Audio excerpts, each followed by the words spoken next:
ina nan mutum nawa ne da su akwai AC ko akwai AC sai wa sai mun kuma mu bi muna da ko kuna da shan waye zai zo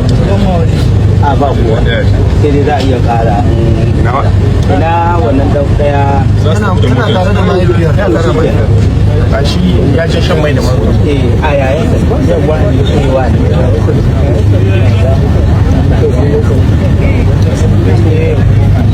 abin da za a kai zauna a wajen kujera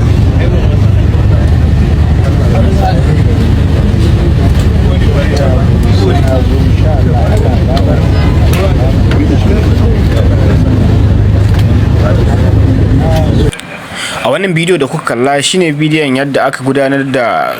dauko gawar Kosan Waka, wadda shahararre ne kuma a kafafen sada zumunta musamman fagen yada waƙoƙin siyasa da kuma wallafa su,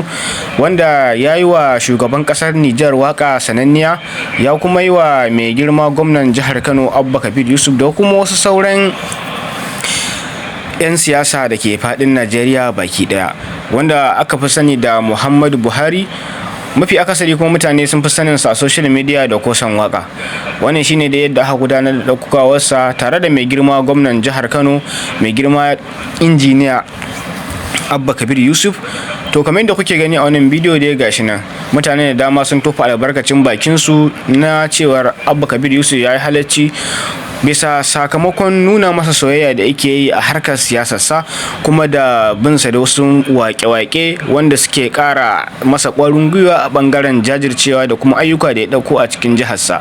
To dangane da abubuwan da suke faruwa a social media, kuma wata bidiyo ta wallafa cewar dan uwan Kosan Waka yana kuka yana yi wa mai girma gwamnan jihar Kano godiya bisa wannan babban lamari nasu da ya shiga na rasuwar dan uwansu na rashi. Shin wani fata za ku yi wa mai girma gwamnan jihar Kano wato Abba Yusuf Abba gida a wannan kadiya?